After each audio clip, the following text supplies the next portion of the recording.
What's up, folks, and welcome back to Dyce Reacts, where we are staying in Australia tonight, where we are going to be checking out 7 free things in Australia that Brits waste money on. Very much side checks one out. We ain't going to waste no more time. We're just going to get right into it, folks. We're going to get right into it.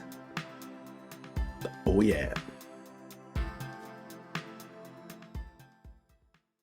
Number 1, free optometrist appointments. This blew my mind because growing up in the UK, as a kid, you know, going to the doctors, and then thought, oh, I should probably be a bit more mature and get my eyes checked. And I paid something like £35 at Specsavers. And I thought, as a broke uni student trying to get my acting degree, I was like, oh, this is brutal. Now in the UK, you can get free optometrist appointments if you fit a certain criteria. But if you're like me, you cannot. You have to pay for it.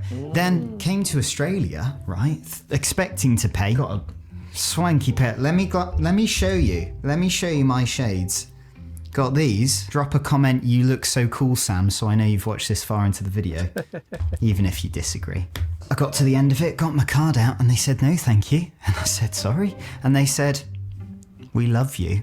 Nah, they did that. That'd be a bit weird. And so I'm really grateful that being in this country, I don't have to stress about paying for an optometrist appointment. Obviously, you have to, you know, pay for your glasses. That's only fair, of course. But it's so nice having a professional optometrist go, wow, you've got messed up eyes, mate. Number 2 is free Telstra public phone calls. Or phones. In the UK, you walk into those phone box, and by the way, they're often not those cute, quintessentially British red telephone boxes that you would see in a film. Those are sadly dying out. They usually look, you know, just like a bit of a glass box. You go in, the smell of wee hits you. It slaps you around the face. There's, you know, graffiti in it, and you pick it up and it doesn't work because you've got to put money into it. And it's getting harder and harder to find these in the UK now. But in Australia, a lot of the phone booths here are completely free. They're Telstra, and you can pick up the phone and you can make a call, which I actually... Now, I might sound like dumb for that, but Australia didn't give me the public phones type of vibes because they seem to be so advanced. I mean, it's like it's something that has faded out even in my country. So I'm kind of shocked that there are still public phones in, you know, like bigger countries. Like, I never thought of that. Like, it's just weird. He's saying that it's still there, but he's saying it's free. So I'm why didn't I think of, wow, that's kind of even weird of me not thinking about that. Am I wrong for thinking that public phones are something of the past? Or am I silly for not thinking that it's still there? Keep it up in the comments. actually do see the benefit of, because sometimes you might have lost your phone, you might find yourself in the middle of a city, and being able to call, you know, like the emergency services, being able to call a taxi home, being able to call one of your loved ones if you can remember their phone number, and get a lift home. That goes a long way. And when my wife, who's Australian, told me about this, I genuinely couldn't believe it, because I just couldn't see the UK ever doing something like that.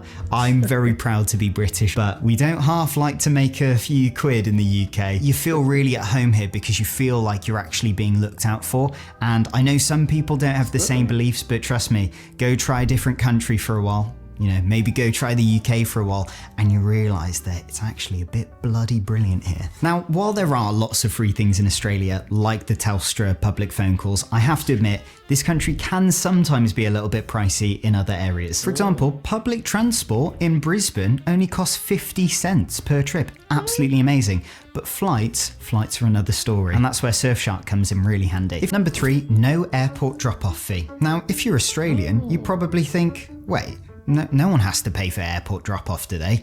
But in the UK, at Heathrow Airport, they charge you, I think it's £6 now, just to stop your car. It used to be a £5, right? It went up because my wife and I, we flew back to Brisbane, and when we saw the price had gone up, I was like, Maddie, this is great B-roll. Whereas, I must admit, I have only been to Brisbane and Melbourne airports in Australia. I'm ticking them off my list. I have never been charged if I'm dropping off family and friends there. And it's funny, Aussie airports, they almost are encouraging you to use them by not charging you this. But when you see £6 for airport drop off in the UK, you're kind of like, maybe I'll just get the ship to Australia. Number 4, free walking tours. Now, I've seen quite a few different Australian websites that offer free walking tours. This isn't something I've really seen in the UK before. I think people would normally want to charge you for this, which is brilliant because let's face it, Australia is an incredible country, but things like flights and accommodation to Australia, they're pretty pricey. So you might want to do some cheaper, lower budget activities on some of the days that you're here to have a few opportunities where you get to have, a proper guide, walk you around a city, get the steps in, get some fitness in,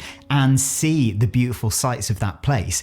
That's an amazing thing. Some of these can be council led, others are community funded, and it makes you feel like these. Yeah, because I was about to say, who's responsible for the free walking tours? Is this like a government type of program, or community program? But he said it's more community based, which makes sense because it has to be, for it to be free, it's usually from a collective body that actually does that, not just I can't see it really being, even if you want to do it for free, but I wouldn't be able to see it sustainable if there is not a group in place, like a program in place, whether it's non-profit or like a government assisted program. But I was about to ask that question, but he made it clear it's more community based. Some of these can be council led, others are community funded, and it makes you feel like the Australian community in this beautiful country, it feels more like they want to share something with you and to share this experience with you than to make a quick penny off of you. Number 5, free council led exercise classes. Exercise classes are a bit of a luxury in the UK. Like, you only go to an exercise class if you're doing pretty well in your career. But then when I moved to Brisbane, I'm going on my morning run, and the first park I run through, they're doing a council-led yoga class. I'm like, oh, that's really cool. The next park I run into, they're doing a council-led Tai Chi class, and then the next park I go to, they're doing a council-led yoga class again. I've seen people do, other sorts of fitness classes. Now, I'm not sure about other cities, but in Brisbane at least, the city council puts on a load of fitness classes in many parks across the city. You can rock up to them, make some friends, get some free exercise ran by a professional or a volunteer. Absolutely brilliant. And health is such an integral part of our life. And I feel like if your environment doesn't encourage you to, stay healthy and get a bit of fitness in your life, you might not do it. And I kind of get it. You are the average of the 5 people that you spend most of your time with. And there's people from all different walks of life. You don't have to be super duper fit and strong to go to these things. You can be a total beginner or an absolute pro.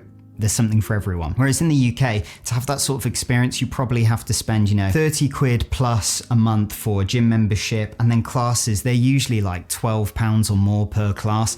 It really adds up. And if you're doing that weekly, that's a lot of money. And it's amazing because you can come to Australia and it's like you have a personal trainer and you're surrounded by the gorgeous trees, gorgeous sunny weather, and lots of magpies, hopefully not swooping you. Number 6, there is no service charge in Australia. Now, this isn't always true. I have seen that on, holiday events, there will be surcharges added to your bills. But without fail now, when you go to the UK, almost every restaurant attaches at least a 10% service charge to the bottom of your bill. This is completely optional. You don't have to pay for it. Whereas in Australia, maybe I haven't been to the fanciest restaurants yet. Maybe this is something that happens in some places, but a lot of cafes and a lot of brunch spots and a few restaurants I've been to, they don't charge service charge. And it's absolutely delightful because paying 10% every time you eat out, it really, really adds up, especially if you're, you've got a family. And what I found is that Australian hospitality, it feels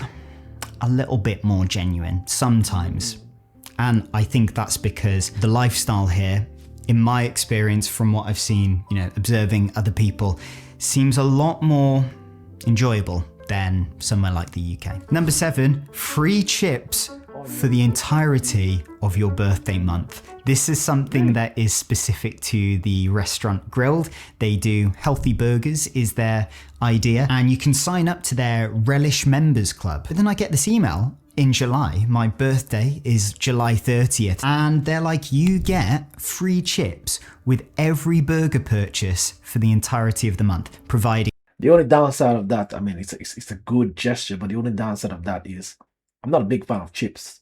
Now, if they were talking about free burgers, man, for the rest of the month, they're going to go out of business. Trust me, they're going to do it once for me, and that's going to be it. Because I'm going to be eating burgers every damn day, man. I'm not talking about a burger, I'm talking about burgers every damn day. They're going to have to kick me out of that restaurant. Yeah. The fries, I'm not big on fries, so that's a shame. You were signed up to the Relish Members Club. Now, I totally get that I sound like a marketer's dream customer right now, and I completely understand that it encourages you to spend more money at their restaurant. Now, in the UK, there are lots of, shops and restaurants that do freebies on your birthday, arguably some better than some of the things you get in Australia, but I couldn't see any establishment in the UK offering you a free something for the entirety of a month. And it's the kind of generous feel. It's not even just in the UK. I could anyway. I mean, it's insane. Not for the night that you're there, for the entire month. I'm wondering what they are making those fries with, those chips with. I hope it's not plastic. Good reward that makes you feel actually celebrated instead of, just getting marketed to, even if you are just getting marketed to. And a little bit of a bonus, you might say. Australia has free kindness. Sam, you're making me cringe. I know it's a bit cringy. If you live somewhere like London, you can fall over in the street and break your leg and 50 people will walk over you before one stops to help you. Whereas in Australia, especially if they see you in need, so many people will stop and ask you if you're okay, and they'll ask you if you need some help. Even the service, whenever you go into like a shop or a restaurant or a cafe, at least in Brisbane, when people smile, you feel like they're genuinely smiling at you, not just putting it on. Really kind and loving and caring energy in this beautiful country. And obviously not everyone will be like this. There are bad people wherever you go, but 8 times out of 10 in Australia, everyone seems so kind and lovely. And that's the thing to remember. Sometimes the best things in life are free, especially when you've flown halfway across the world to find them. This was very informative. What he said about Australia, you feel like it's genuine in terms of the love and care that you get. And I've said that in many videos based on what I've seen so far from different people talking about it. And when you look at it from the lens, the perspective of how the government operates, they're really concerned about their own people, because some of the things that they put in place, some of the things that are free, and not just the free ones, but some of the things for safetiness. I mean, I've never heard other countries doing things like that. This is the first time I'm hearing a country doing things to that degree. Some of the things, some of those like measures for safetiness, you would think that's like someone who has a home, their own home, care about their loved ones, will go to those lengths to put different things in place. But when a country does it entirely, where the country is so big with so many people, and they're putting those kind of things in place, that really gives up love and care for the country as a whole. It's because when I was hearing some of the things that they have put in place, people have been saying in the videos, I was kind of taken aback. It was sounding exaggerated, and it was not sounding believable. Like, it was just too thoughtful for some of the things that I was hearing. I mean, like I said, there are things that are expensive, but it still doesn't leave you with the notion that the government doesn't care about its people. Like someone said, Australia has a high aging population. Now, this is something I have to go research myself to find out how high it is. But I could really feel that they're genuine for true, like he said. From all the things I've seen on Australia, it really does as if it's like a genuine. It's not just something that's done just for like it's a farce. Now, out of all of the things he said there, when it comes to the free fries thing, I don't know if this was a one-time thing the restaurants were doing. I don't know if the restaurants are still in business. I'm telling you, I'm wondering what those fries are made out of, because for the entire month, I've never heard anything like that in any kind of place, country, nothing like that. I mean, if it's just for your birthday, I can see there are things on the house for that day that you're in the restaurant for your birthday. But for an entire month, that's crazy. Guys have to hit me up in the comments. Is that true? I want to know if this is true, or he's just misinformed, or he's exaggerating. Guys, I got a membership. Join my membership. I got plenty of members only videos there. I'm working on some new videos. I know you guys are gonna love it. If you want to see that long journal archer that I do, hit me on Dyce Reacts, random music reactions. This is where I'm gonna be making my exit. Until next time, peace out.